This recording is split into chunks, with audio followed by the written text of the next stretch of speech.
Detroit is different. Detroit is different.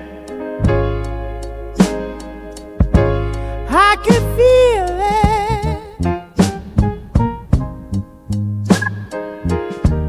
Detroit is different. Welcome back to the Detroit is Different podcast studios. And as we get this thing rolling, it's good to see some brothers that I've met in passing that have helped in a lot of culture. Definitely from a scene of spoken word, but also literature, books, but a lot in community. So if you travel a lot of places where you're going to see our people, you probably gonna bump into this brother. And even one of the main people that I saw actually like at the welcoming and helping it at Naturally Fly one year, and so much and so more beyond that. And as we talk about more, the brother got it in the name. Shaun Moore-Bey, how are you today? Peace, blessed, no complaints. Okay, all right. Well, those are definitely good spaces to be. Absolutely. All right, so Detroit is Different always starts like this. You and your people's relationship to the deep. So how many generations deep, and what is that relationship to Detroit? Well, I was born and raised in Detroit. My mom was born and raised in Detroit. My dad came up from Mississippi when he was 18. And essentially me being like raised here, really, yeah, 2 generations essentially. Okay. All right. So Mississippi, whereabouts? Jackson and all over. Okay. Family all over. Okay. So Mississippi routes usually don't run up to Detroit. What was it that brought your dad up this way? Work. Work. Like a lot of people, he's almost 70. So that secondary great migration of the plant work. He came up, pretty much got straight into the plant after working at that flower shop that's on Livernois and Davidson that everybody knows. Wow. That most of us never been in, but he actually worked there. Okay. All right. So he started with the florist and then ended up Absolutely. getting into a plant. Absolutely. All right. And then on your mom's side, she was already born here. Whereabouts did your people on that side come from? Alabama. Okay. Now that's where a lot of Detroit folks come from. Right. Alabama, whereabouts? All over. Not no one specific place, to be honest. Okay. So, yeah, from there, like I said, as far as I can remember, Grandma has been here for quite some time, but born and raised in Alabama, came up here, started a new life, met Grandpa, et cetera, et cetera. Okay. All right. You ever make those trips down south as a kid? More so to Mississippi. Definitely visited Mississippi quite often. Still close with a lot of family in Mississippi, not so much Alabama. Okay. What was Mississippi like back then? Hot. And grass, and still is hot and grass. But I love it. There's a part of me that loves small town living. It's something about people waving, and it was so different. Hey, I'm like, I don't know you, cuz. Hilarious. But it's warm. It's more family oriented.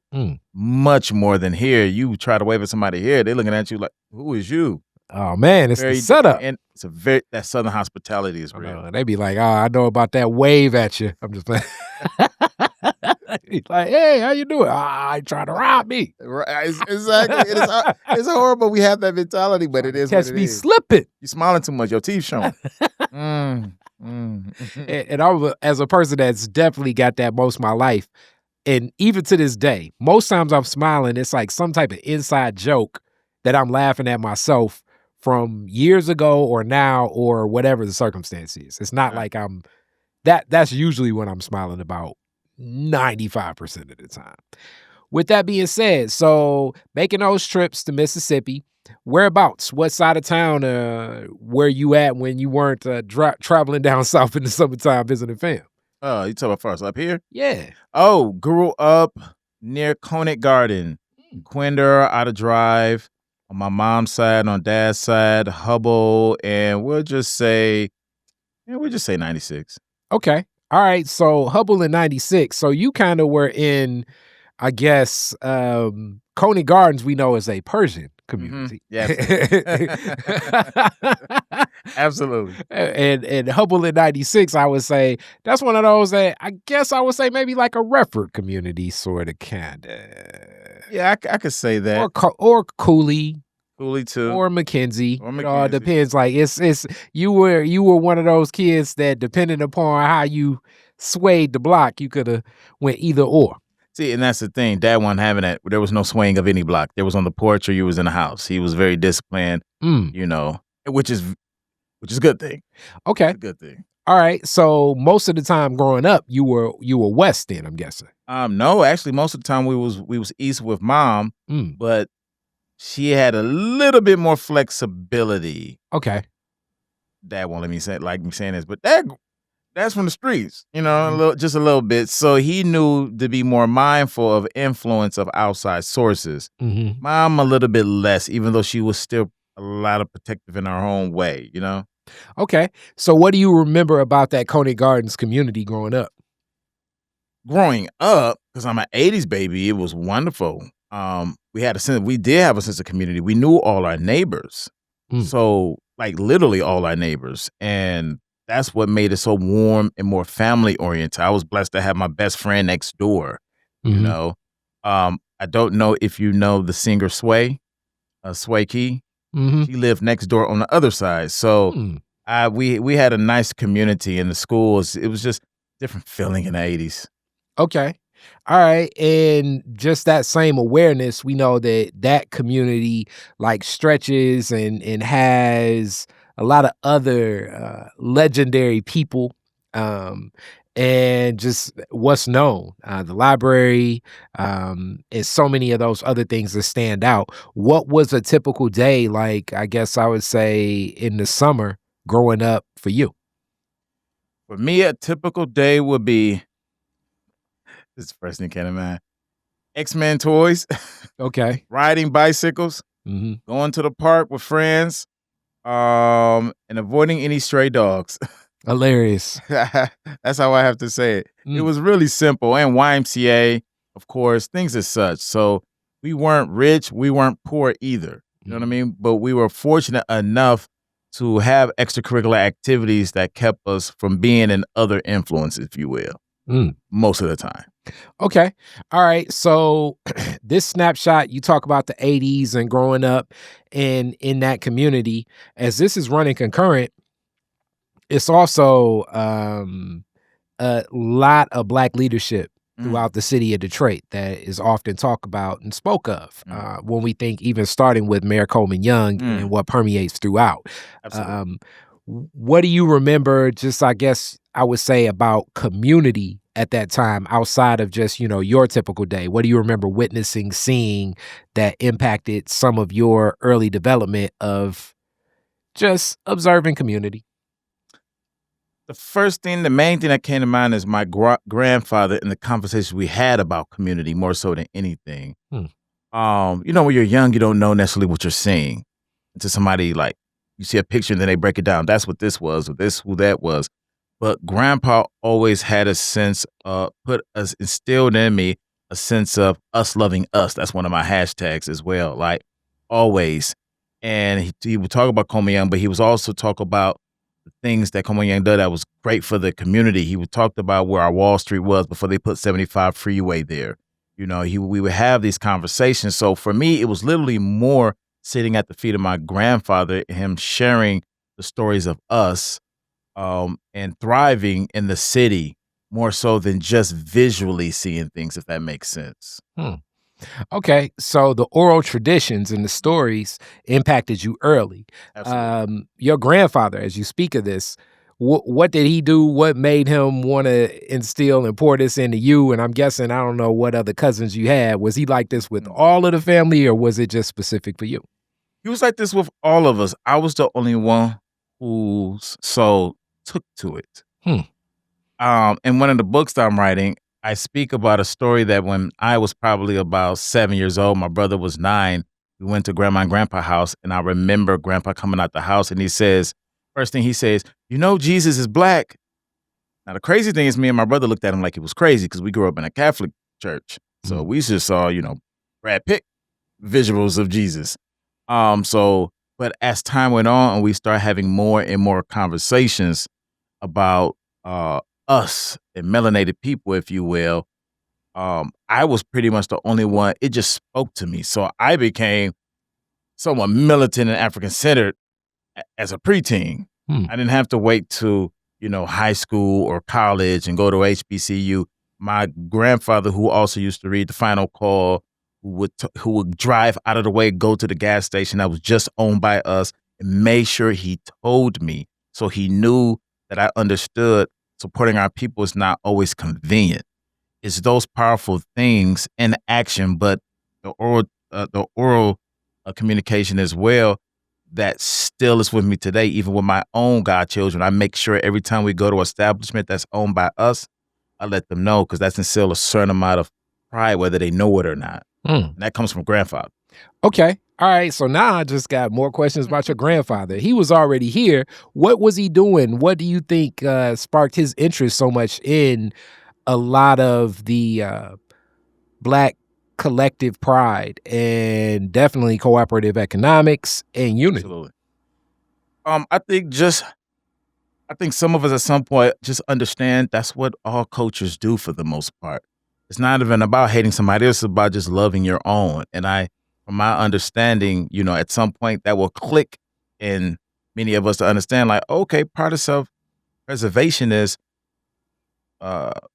making it with those you're in close proximity with, which is usually people that look like you, generally speaking. So I think for Grandpa, not necessarily speaking for him, but having a somewhat of an understanding of what got him into, because I used to ask him questions, just understanding what was necessary for our people, and it was cooperative economics more so than anything. Okay. All right. And I'm guessing he made his way up here from Alabama. What did he do when he was here? Where did he work? What was like his background even there more so? You know what? I have no clue. Okay. I actually don't know. Okay. What he did for a living. He could have been an ex-basketball player for all I know. Yeah. He was granddad. That's what I'm gonna ask Mom soon as we leave this interview. Okay. No you just know granddad was granddad. Yes, because by the time you got there. Yes, because he was always a lot older and retired since I can remember. Okay. He had medical issues. So I don't remember him ever working, to be honest. And that also provides, as we've uplifted this in Detroit is Different before, when you have a retired grandparent versus a working grandparent, it changes that relationships with a grandparent too. Absolutely. Either way, it's the responsibility of those older to make time, to give back, to pour into those who are willing to listen that are younger. This is going to go in the ear and out the other ear of some people, but you can still plant seeds. But those that are youth that you see you have their ear, you have to make time. It's literally part of your duty and obligation. So I'm glad he always made time. Okay. All right. So within that same time, and you're getting some of this knowledge yourself and information about Black folks from granddad and those oral traditions. Now let's, I guess, go into that school journey. Where do you go to school? What was that like? What was your personality? What were you into in those journeys? Standard nerd, elementary and middle school. Okay. Steve Urkel. Oh, Never man. got the girls. Oh my man. God, that still you said hurts. you felt like Steve Urkel. Felt. He was cool to me. Okay. But somewhere around 10th grade, Mm-hmm. I went to Cranbrook. Now I'm thinking about the new Captain America and but now I'm thinking about it was something clicked in me where I made this transition. I don't know if it was right after puberty. I don't know what it was, but well, not after. But I started to come into my own voice and found like courage overnight. And like some individuals that do that go from one extreme of not having a voice to the other extreme, you couldn't shut me up at that point. So by the time I was in 11th grade, you couldn't shut me up. Okay. And you went to Cranbrook? I went to Cranbrook for a summer program, but by the time I went to Mason Elementary, Barbara Magnet Middle School, which is not too far from where Old Kettering used to be, and then I went to Cass Tech for high school. Okay, so it was during that time at Cranbrook where like from basically 10th to 11th grade, it was like whole new Shaun. Came back home, they was like, who was this overly voiceless? Also, it was hip hop. I must, outside of my grandfather, hip hop. I discovered the Roots. I discovered Common. I discovered Nas. I discovered Wu-Tang. And I discovered, most importantly, Dead Prez. Let's Get Free changed my paradigm shift. So all that conscious hip hop, yes, overnight. Okay. All right, and you talk about an era where I really want to unpack a little bit about that, but also you uplifted like even through X-Men. I'm guessing you were a little bit into comics at the time too. Comics and anime, anything sci-fi. So I had an imagination. Like I used to have like 100 X-Men toys and literally will stage for hours plots and scenarios and stories, which actually feel, because I'm writing sci-fi novels now, which still feels that imagination to this day. So yes, all that time spending, creating my own storylines and things of that nature, using toys, using things of that nature. I didn't need video games. We didn't even have them because that was enough. My imagination has always been enough. Okay. So tapping into that imagination and even like reading within comic books, as it was certainly like a wave that still carries on in a lot of ways to comics becoming more of a mainstream culture instead of the comic book character that that the guy that owned the comic book store on The Simpsons. Right. Worst comic ever. Yeah, that guy. Right. So like it became something different, but also you talk about just tapping into that creativity. Absolutely. As we've uplifted this before with that imagination and what that opened up. What were the ways that was supported as you were creating these worlds in imagination, and how has that helped you even to this day with some of the creative things you do? One of the best things my parents, my mom, my dad, and my stepmom ever did was allow me to be. They didn't force feed me anything. They didn't stop my growth anyway. If I wanted to draw, I could. If I wanted to write, I could. Like that was the most important. Like some people just don't understand the importance of it, so they don't put any energy of it. But at the very least, they just didn't stop me. And sometimes that's good enough. So it was cultivated by way of just allowing me to be. And long as I can be, I'm going to create in some way, form, or fashion. So for me, that was the most pivotal thing that I could immediately think about that allowed me. I just had the space to create. And that space allowed me to just do whatever I needed to do to, I guess you could say, use my imagination however I saw fit. All right. And now, today, from that space to be then, how does that impact you today? I think everything is a form of muscle, physical or non-physical, right? And because for so many years, even in my adolescence, I built up the muscle of artistry, the muscle of imagination, I can literally just see something over there and immediately start writing a story in my head based on just seeing the beads that you're wearing and the yellow shirt. And, oh, I got a short story just like that. That just comes from time and years of cultivating imagination.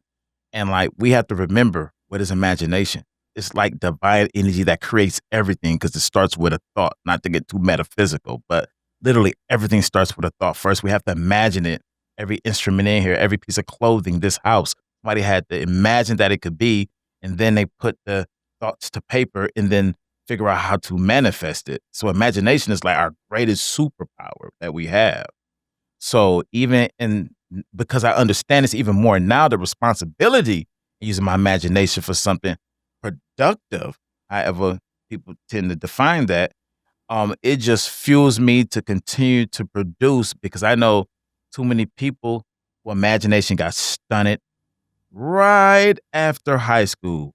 They thought they had to go a certain traditional way, and the more they went into that cookie cutter way of corporate America, or what people said adulting was, their imagination dimmed and dimmed and dimmed. Now they can't create nothing. That's interesting. And I would like for you to go deeper into this metaphysical realm of it, as I often uplift that the premise for my passions are community and creativity. Mm-hmm. And then I add that other C of critical thinking, a culmination of it all. And on different layers, I'm tapping into most. And through all is still discovery of self. And I do align with you, hence the creator. When we speak of whomever that entity and being you're praying to, the creator is that connection through creativity. Absolutely. And having that courage to do it sometimes wraps my mind that certain people are saying, nah, I'm not that creative. You know, when you hear things like that and everything you just spoke of, what do you think is that block? You said it's like a path. You thought that at one point in time, people don't go down that path. But going deeper and going further into that, what's the block that you just can, and we're speaking about when we've heard this before. So it's not a definite, but give me some feedback on why you think that that could exist. Talking to individuals and watching individuals that I know have like this creative energy, but don't do anything with it. I asked them because I'm a huge advocate. The moment that somebody say, yeah, I'm thinking about writing a book, I'm on them. They either love it or they hate it, because now I'm going to challenge you to make your dreams come true instead of just talking about it in a whisper. A big part of it is fear and self-doubt. And those are viruses you have to get away from within yourself. The irony is fear is something of you scared of something that may happen, but hasn't happened, it may never happen. It's all in your head. It doesn't exist except for in your head. Self-doubt is usually due to a lack of self-esteem. That's why I love Garvey so much, because one of the main things he taught was to have high self-esteem. When you look in the mirror, do you see a peasant or a god? When you look in the mirror, do you see somebody worthy or unworthy? That has to do with your internal clock and your internal views of yourself. So for a lot of individuals, I think those are two of the primary things. Forget about the exterior things of what your job or your spouse or parents may have told you. Those tend to be secondary, but they can have stunted your growth from childhood. You had a child that will always get into the paint, start painting the walls with their hands. You have an artist on your hand. What do some parents do? Scream, yell at the child, hit them. You just stunted their growth as being artists. You just told them trying to be artistic is bad, and you punish them, and you traumatize them. That stays with the soul until you get older, probably get into therapy and figure it out. Like, oh, that's why I stopped, even though I had this skill that I never nurtured. You know what I mean? So there's a lot of different levels to this in regards to people stunning. Also, let's be real. There's individuals that don't want many of us to be creative, that God energy. They want us to go with the flow of the system they have in place in order for them to keep thriving financially and have the illusion of power. Most creative people don't go with the flow of the status quo. Status quo is to keep a certain amount of people in power and a certain amount of people down here. So when you talked about the critical thinking, usually creativity and critical thinking goes together often. It's a powerful combination. But when you add that courage to it, critically think how you can use your creativity, you have an unstoppable force, and that will buck the standard system that has people in a certain place. Okay. So in this journey, in this newfound voice, back to hip hop being the gateway for that newfound voice. Yes. What was it about hip hop that spoke to you, but specifically, let's get free? Oh my goodness. And I was fortunate to meet M1 at an RBG ball that Yusuf Shakur did. I was almost in tears when I thanked him. I'm almost in tears now because the courage to do such an album so unapologetically, the intellectualism. I had to do research on some of that stuff they was talking about. The creativity, the beats were dope, but the content of Be Healthy, They Schools, Wolves, Mind Sex, all these different songs, I had never heard anything like that. Not knocking the music that was on the radio, but it just spoke to my soul as if I didn't even know I wanted this and I needed this, but it's here and it was speaking. You know, when you're a teenager, there's something in you that knows that something's not right about certain things, but you don't know how to articulate it yet. And that album encapsulated a lot of the things I was starting to observe that just didn't make sense. I remember being in art school at Cass, and the art book, it was like 3/4 about European stuff, even though Europeans in the peninsula, Europe make up 1% of the world. but the art book was like 3/4 about European stuff. And then you get to Africa, it's like 2 pages. And I'm like, this don't make no sense. How? So that particular album helped me understand certain things. And man, did I become militant. I'm talking about I only ate chocolate cake. Hilarious. Illogical stuff. It just didn't make any sense. I went militant overnight. You hear me? Like overnight after hearing albums as such. Like seriously, I'm not even lying to you. It was like I was a rebel. I started to find my cause, but it still needed to be directed. Because that's why wise counsel and elders are necessary to direct that young testosterone. Warriors have always been the young. The civil rights movement was young people. The Garvey movement was young people. Prophet Noble Joe Ali and the Moorish movement was young people. It was never old people. Old people would be tired and scared. Warriors have always been young, but they've always had elders to help guide that energy. So that album started to help guide the energy in others like that. Because before that, I was trying to go with the status quo. I don't want to diss any of these other rappers, but I started to call women bees in 9th grade and 10th, and because that's what I was hearing that I thought was cool that everybody else would listen to. These rappers over here wasn't doing that. They was talking about respecting women. So it started to let me know, oh, this can be cool too. Even though my grandpa was telling me this, I never heard my dad call no woman a bee. But the music, the rhythm of it, you start to think is the coolest thing out there. So I was blessed to find music that was also cool, that had rhythm, but was also righteous. Okay. All right. I'm following, and I'm guessing you were definitely one of those people that was unpacking, and people sometimes always say like, oh man, you so militant. It throws people and everything. It's just that critical thinking and analysis and challenging different things. So at a young age, I can only imagine just inviting you to whatever that maybe event was. It'd be like, so brother, where's the etymology of this? So if you know that the root of the word and where it comes from and how it comes, which has a whole lot to do with the definition of even how we use and construct language, dialectics. Absolutely. I will say this though, age 20 and down, it was still exterior. It wasn't fully internalized yet. I didn't know the difference yet. I thought just wearing the dashiki, I thought just putting up the fist. Yeah. I thought wearing that afro and the medallion was enough. It was still surface. I had not fully internalized as a teenager the magnitude of what it means to be a part of the conscious community, be conscious, as they say. I'm putting up air quotes. Later on, I would soon find out that you have to do a lot of internal work when nobody's looking and continue to change your thought process. So if you're not careful, you'll do stuff for show. And when you're out in society, you'll act a certain way, but at home, you'll be different. That's how some guys and some sisters get exposed because they're two different people. They're not living that life public that they're doing in public. They're not living it privately. So I had to learn that as well.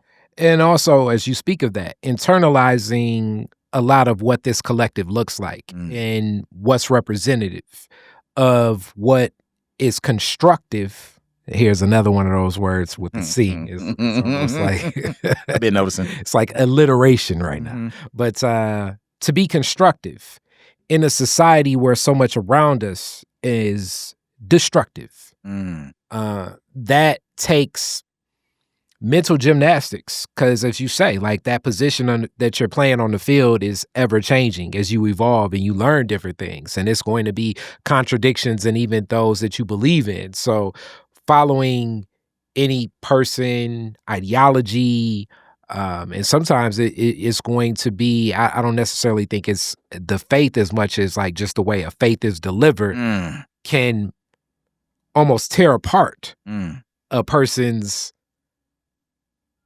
being because of what they fall into worship. Yes. Though in reality, we have to have that same understanding that like we're within this destructive system, building things that we've always been connected to creativity and constructive works. Right. So like that balance, and I don't like to use the old adage of nobody's perfect, but furthermore than nobody's perfect in a society and it's designed to be a certain way, Like society's functioning the way it's supposed to function. So as we're moving against it, it's going to recondition relationships with family, friends, and those bonds and community, meaning like your neighbor's community. And those bonds, I personally think, as I've grown, are things that I'm going to still value. It's a way to challenge a thought process of a brother or sister that are within our closeness, our bond, our circle, without it becoming too heated. And I think that anytime people walk in a path of newfound consciousness, whatever realm of that consciousness may be, especially in those younger ages of like 16 to, let's even go up to 30, it can be like a, mom, you wrong, you know what I'm saying? Without having that same greater macro understanding of, okay, what's the positionality and what's the intention behind where this person stands. Hence, you brought up Yusef, Bunchy Shakur, my homie. We like these. That's my brother. You know what I'm saying? And we'll go back and forth all the time, and we have been like that. And we've both evolved, though the root of where when we met is still the same, but we've evolved in the ways that we approach what that greater goal is, and understanding that a lot of these greater goals are really more centered around community. Absolutely. It's something you said that's so interesting. So, this is only a theory. When people start waking up, right, to certain information, one of the first things, once you get past denial and, you know, all that stuff, you start waking up, you're mad. You're mad for a number of reasons. Why didn't I know this? Why did they keep it from me? Why did anybody teach me sooner? Why wasn't I raised with this knowledge, right? And then, oftentimes, we don't want to beat ourselves up, beat up other people, right? Mom, why didn't you? Dad, society, et cetera, et cetera. Then you go into the stage, which is connected to it, of a state of emergency. I got to let everybody know. Then you get mad again because why don't they want to know? And if you're not careful, the next stage is judging. You're stupid because you didn't know, even though you just learned yesterday. Now you judge other people for something you just learned. And then that frustration, so a lot of people get stuck there. They're always angry, frustrated. And they stay there because they want to control other people. And we don't have the ability to control other people. You can share and keep it moving, right? You can have a conversation. You can do what you can. But a lot of times we get stuck in anger, right? And I think that can be a big issue if you're not careful. So it's fascinating that once you can because I tell people all the time, I don't have time to hate Europeans. I'm too busy loving my own people.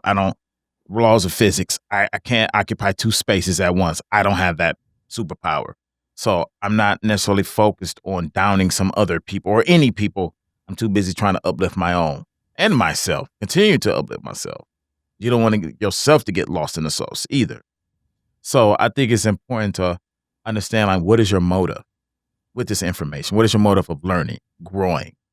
And you can understand who your enemy is or what the fight is internally and externally without you using hate as fuel, and bitterness and anger. And those have purposes too, or they wouldn't exist. But you shouldn't wallow in that. Otherwise, you'll bring it home. And as you speak to that I do believe that there are purposes for that. But one of the Eastern philosophies that I often uplift in many circles, and sometimes people can say, Corey just back at it. But I truly believe in yin and yang, yin and yang, that for every force that's this space, it's a force that's that space. Absolutely. So often in a lot of my sports analogies, it's like, okay, sometimes if we're playing football, you just want to run the ball, and sometimes you want to throw a Hail Mary. It's depending upon what's the circumstance, what's happening at the moment. Hence, when we have critical thinking, hopefully I'm not always rushed. Sometimes you don't have the advantage of that, but even as I always will be the first one to tell you, every L is a lesson. So you know what I'm saying? So take that lesson. What did I learn from that? That didn't work. Thought I had it right.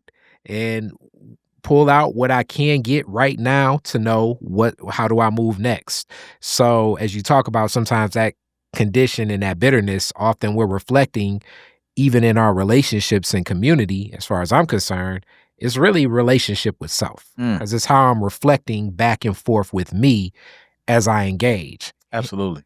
Hence sometimes if you're, like if you're extremely angry, cussing, fussing, and then I don't know, a group of 7-year-olds walk in, I'm just throwing this out there for I think a lot of people, it's hard to keep that energy up. I would hope so. You know what I'm saying? Whereas like if you're in that space and then, a couple people come over and they have the proclivities in them and they're kind of in that same space too, you can get deeper and deeper and deeper into that absolutely state of mind and that consciousness.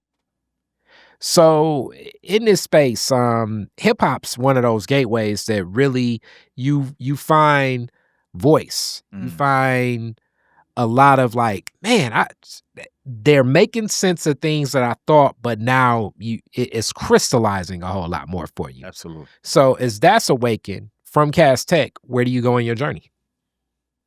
Prison. I made a left turn. Essentially, it led me to prison. And that's what I was talking about, having all this information and it hasn't all been internalized. I tell people, whether you wear the turban, whether you put on the dashiki, the ankh, the copper, the waist beads, none of that has to do with internal healing people have to do. That's all exterior stuff that's nice. It's cultural indicators. But have you done the hard work of healing? Okay. Do you even know what you have to heal from? So because I had not dealt with anger issues and trauma from my childhood and none of this stuff at 18, 19, of course. I say, of course, because I don't know how many 18-year-olds have dealt with those things. My anger led me to prison. So I end up while most of my friends graduated high school and went off to college, I went to a different type of education. Yeah. And became self-learned, as they say. Okay. All right. As they say, the urban vacation. Yes. You don't want one of those. It's better to not. There's better ways to learn. There are so many better ways to learn. For real. Exactly. But ain't nothing sexy about being around dudes all day. Nothing sexy at all. But even in that space, though, sometimes the creativity of cheese, old Doritos. I'm just you're not wrong, because a lot of writers, they'll go off into a cabin in the middle of nowhere to write their book. And one thing that did come good out of that time was a lot of creativity for several different reasons. You're not using that sexual energy. I hope you're not using that sexual energy. And so it channels back up. It channels back up to Kundalini. And that creative energy, it has to get used somehow, some way. And so while I was in there, I actually created over 1,000 anime characters. Wow. And at some point I'll be doing something with. Okay. I've written pretty much a dozen books at some point I'll do something with. I'm not even including the poetry stuff, by the way. I've written thousands of poems. So you have all this creative energy. Now, could I wish I can have all that creativity and I have to go there? Yeah. Yes. You got that right. But something you said earlier. Everything is a lesson. All lessons don't feel good. I'm sure it doesn't feel good for a seed to crack out of the shell and struggle through the soil to bloom in the sunlight. It has to do what it has to do. So lessons are still blessings if you learn from them, because if you learn from something, you grow. And I'm glad you said what you said, because one of my mottos is have a victor's mentality versus a victim mentality. So in that, I definitely got to explore, especially what Yusuf speaks to, and just a lot of people. What impact did Locked Up have on like the people around you, those family people, the friends, the people, your stakeholders in life? What impact did that have, especially as they were witnessing some of that manifestation of the new consciousness path that you were on? They were shocked, because I was actually in college at that time to be a school teacher. So me not having control of my anger, which led me to prison. To make a long story short, everybody was shocked. Like that wasn't supposed to be. If I went to prison, it probably would have been for like protesting and hitting a cop. That might make sense. But no, they were all shocked. But it's never a good feeling because they do the time with you. In fact, it's worse for them, those that actually love you, because it's not easy for them to have to drive way up, go through security checks, and they actually treat them like they're, criminals too. Sit there, be in this weird, abnormal environment, knowing they only have 2 hours with you, if they have that. This is not a good feeling. Or the fact that when somebody asks, "Hey, how's your son Shaun doing?" What, do you want to tell them the truth? Do you want to have that uncomfortable, embarrassing conversation? So these are things that you end up learning, like, yeah, my decisions, they affect a lot more people. And once you can start understanding that, if you actually care about other people as well, it'll help you stay motivated to make better decisions, because your life is not just your own, contrary to popular belief. Okay. All right. So how long are you incarcerated? And then upon entering, how did you crystallize your mindset of basically like, okay, let me get creative and let this be more productive than destructive? So without going into a lot of details, my situation is quite unconventional. I was locked up from 20 to 26, and then I got re-locked up from 34 to 39, essentially for the same crime, because the individual ended up dying, so they brought the case back. That's the short version. Some people say, ain't that double jeopardy? No, I got convicted of one thing, and then another thing was the person died. That's the short version. When I went in as a 20-year-old, I was scared shitless. Excuse my language. I don't know if we can use. Oh no, you can. I was scared effing shitless. All I knew was what I saw on Oz and Shawshank Redemption. I was ready to flee the country because I didn't know. I was terrified. I was so fortunate that I had a couple of brothers that took me under their wing in the most positive ways, and I gravitated. They saw that I wasn't the average guy coming through there at 20 years old. So basically, that time was like a university. I literally treated it like a college university. I studied multiple subjects every day. I trained myself. I took advantage of all the therapy I could.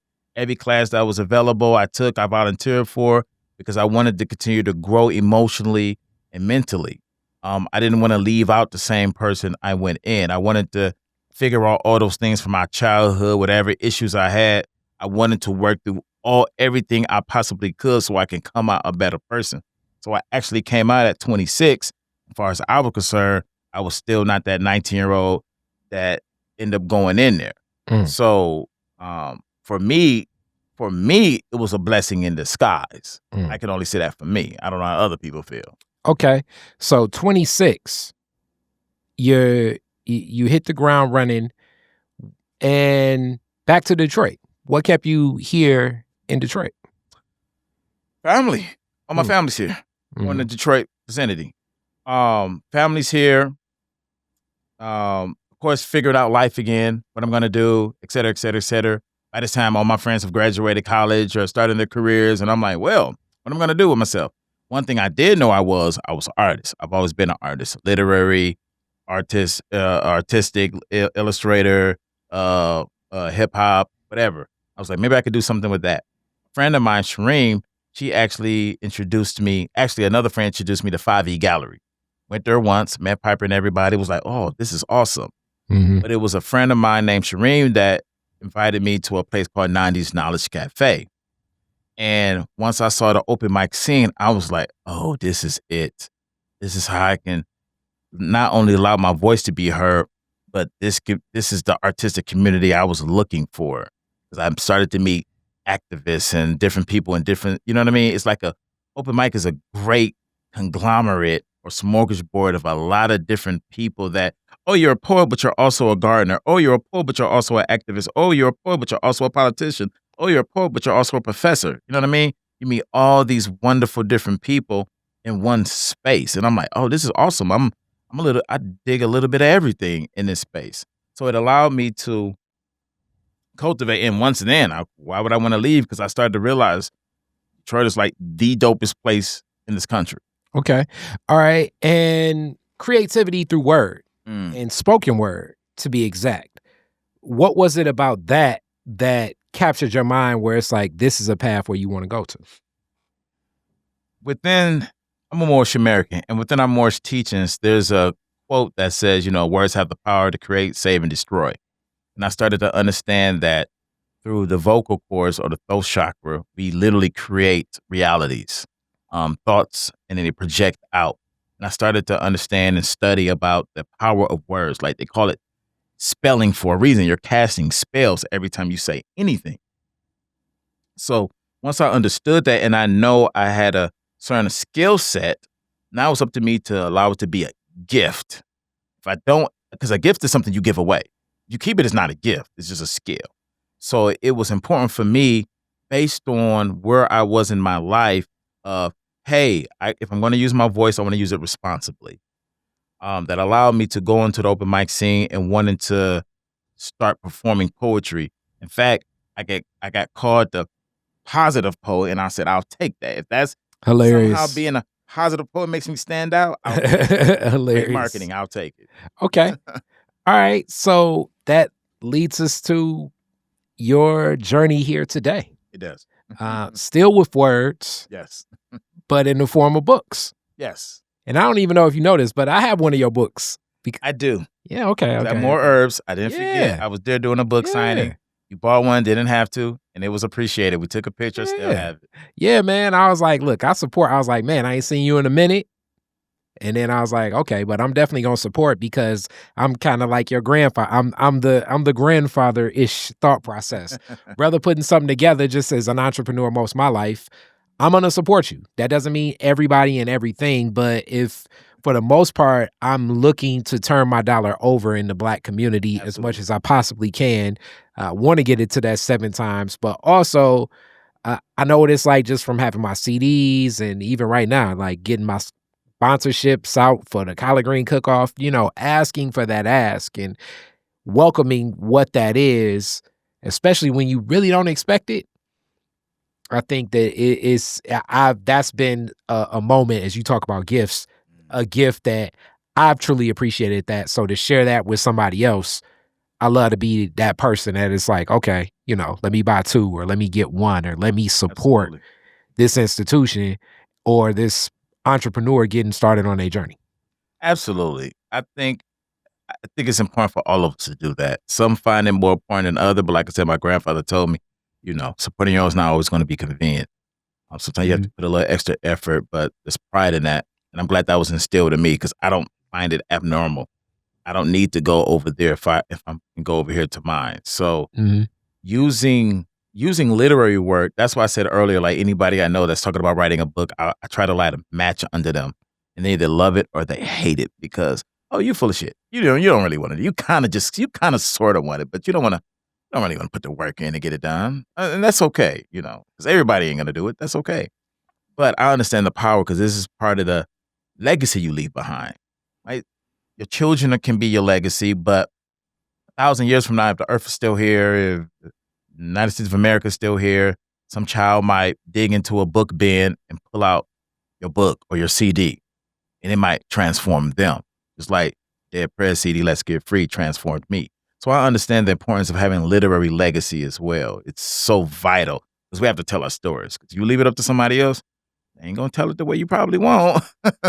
I love what you said, and that's really essentially a lot of Detroit is different, and it's so funny because some people be like, I'm white, can I come on? It's like, okay, it's not an exclusively Black platform, though. This is from a lens of a Black experience because it's my experience, and uplifting legacy Black stories is the purpose of Detroit is different.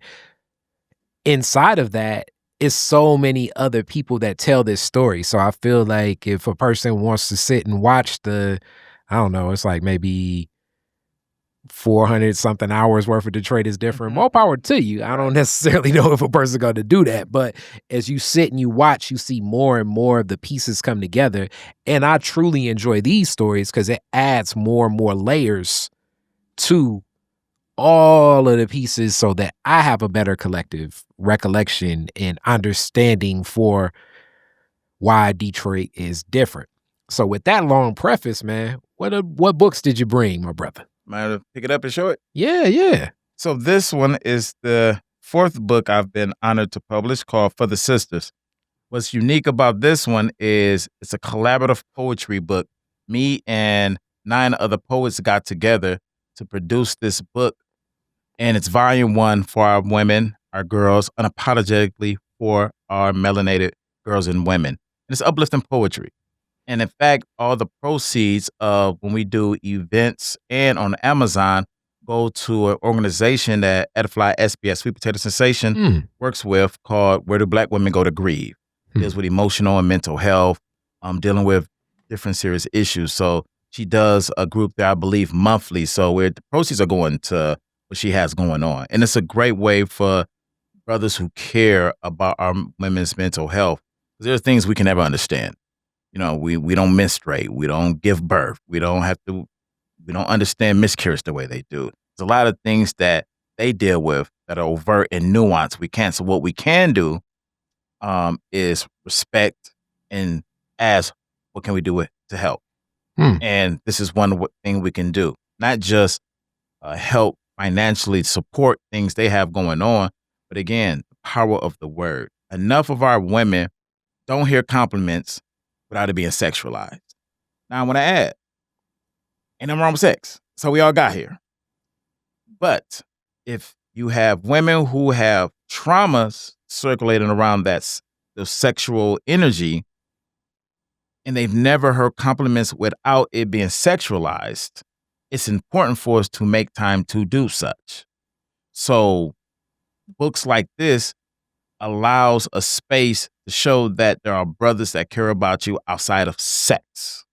And that's important for the healing of our people, because I'm a huge advocate. We are 2 sides of the same coin. Men and women, we are not separate. I know social media and some internet, some algorithms show something different, but those who know.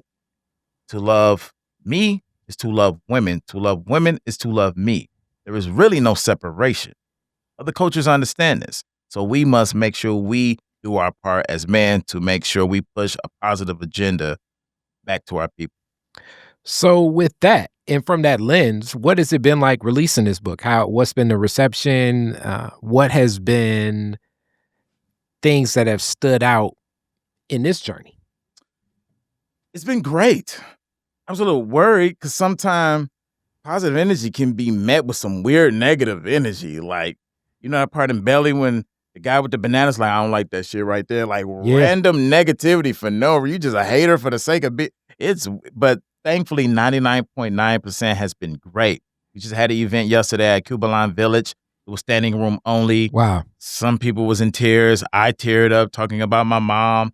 And it was such a great space. And the book itself, me and B. Anthony, I think you know B. Anthony. Yeah. We went to a restaurant. I'm going to butcher the name, so I'm not even going to say it. Bad Bull. I think it's Bad Bull. Baobab Fair. Yeah, thank you. Baobab Fair. You said Rocky Bad Boy. No, that's hilarious. We went there yesterday, and we just had a book on the table, and several people asked, and then sparked a conversation, and we gave a couple out just to show love to the sisters that was there. 2 of the sisters were like 90, 2 were like in their 30s, and they were astounded. But it's the beauty of just seeing the smile on their face and their hearts warm up by seeing brothers, because we had our shirts on too. I believe his said elevate the sisters. So just seeing overt, courageous displays of us unapologetically loving our women, it's one of the most important things we can do. Small things and large, like this book, but just even simple small. Sister, you beautiful, and just walking off. Transformative. So with that, how does a person get the book? You can get it from me or my Caucasian fiance. No, I'm just playing. Hilarious. Like, I knew him. I knew it. I'm gonna get you some. I knew it. No, I'm just playing, y'all. I don't even know if it's gonna be still in the video. You might want to cut that part. But no, I'm just playing. I'm on my Dr. Umar. Sisters forever, everybody else never. I gotta say it a little different. But you can get the book on Amazon, or you can get it from. It's going to be at several different places. Quasi, he got the shed. Yeah. You can get it there. There's going to be some at Davos. That's my guy. I love to always donate to Doubles. Yeah. And there's going to be a few other places. Might drop off some at 90s, might drop off some at Source bookstores, supporting the sisters who have bookstores as well. Mm-hmm. And then there'll probably end up being some at the Detroit Food Co-op as well, because I know they're building a book section. Okay. Yeah, definitely. I'm guessing it may be at Sweet Potato Sensations too. Yes, almost failed. Yes. Yeah. Absolutely, my man. Yes, there will be some absolutely at Sweet Potato Sensation too. All right, so I love it. So before we close out, what other creative things are you working on? Because you got all these characters coming to mind and everything. What's going to be the next? I have a 20-year plan. I have several sci-fi novels, several self-help books. I have some Morris children books, some activity books I created. Some stuff I'm going to try to pitch to streaming services. And then eventually I'll be doing, it's like Asiatic anime. It's called Moroccan Star. And that's where all these characters, like literally I've created over 1,000 characters. I'll be slowly getting that out. It is a process, copyright and trademark and all this. I don't want nobody stealing my stuff. It's like the Shaun Moore-Bey Marvel Universe. Can I say one last thing? Yeah. I always tell people, as a truck driver, I drive 18-wheelers all over the state. I've been everywhere to hang out. The only place I have not hung out is New Orleans, but I've hung out from everywhere from Seattle to Oakland to Chicago to Tampa, wherever. Nowhere's like Detroit. All the dopeness we have here, they might have 10%, 20%, maybe 50%, maybe, like Atlanta or Chicago. It's so much rich culture here that if you're tapped in, it's overwhelmingly abundant. And it's only when you go elsewhere you realize they only have 5% of what we have here. You realize that you appreciate home so much more. So there's so much richness in the art community, the different conscious communities, the urban gardening, and the activism. It's so much richness that I love bringing people here and taking them on tours, plugging them in to meet certain people in different places like Davos. You know, Detroit is literally one of the best places on the planet as far as I'm concerned. And I'm not saying that just because I'm biased, because I'm not. I got you. It's a lot of people in some of our sister cities or twin cities like Oakland and Chicago that be like, no, man. A lot of black folks moving to Houston now, man. It's a lot of Detroit and Houston too. And that's the other thing, because of what happened, as I often uplift. And something will be coming soon about that. It's a lot of that black flavor in a lot of these other cities has a lot of Detroit roots. Absolutely. You'd be surprised. So with that, closing out, classic Detroit is different questions now. Your very first car, year, make, and model, year you got it. It made me sad because it got stolen after a week of me having it. Oh, it man. Was a Burgundy Acclaim. Don't get me lying on the year. It was that standard model everybody had. I think it was like a 95 or something. Had it not even a week. Woodward and Seward got stolen. Oh. Yeah. Where's the first place you went with it? To work. I was working at the McDonald's on Mac and 75 that's still there. Oh, man. Guy. Yeah. Oh, man. Yeah, man. That's tough. Go outside like, what? I literally walked back in to walk back out like, no, it's going to be there. Back on the bus I go. Back on the beautiful Detroiters. Love y'all. Back on the bus I go. Oh, man. Woo. Woo, woo, woo. All right. You're the DJ at the end of the fireworks. Woodward and Jefferson. You get to play 2 songs. What songs you playing? And everybody's hearing it? Yep. A song called, I believe it's Momo Remix by brother Kendricks L. I'm a Moorish American, so Moorish pride first and foremost. That song is, you can find it on YouTube. Dope. And I will probably go with The Beauty Within by Dead Press, a song them celebrating sisters with natural hair and being natural. Probably be the 2 songs. I should have chose one of my own songs, but I'm okay. All right. Last question. You could rename Woodward after one Detroiter. Who would it be and why? One Detroiter? Probably my grandpa. Probably my grandpa, because I'm going to take it personal. And then I will let everybody know why. And then I think they'll know. They'll understand. I got you. They'll definitely know that they need to be buying black. I can tell you that. Absolutely. I love it. Thank you so much. Absolutely. I appreciate you. All right. Peace. Peace. That is a Detroit is different.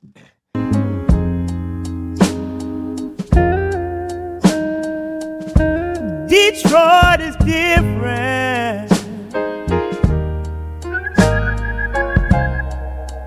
Detroit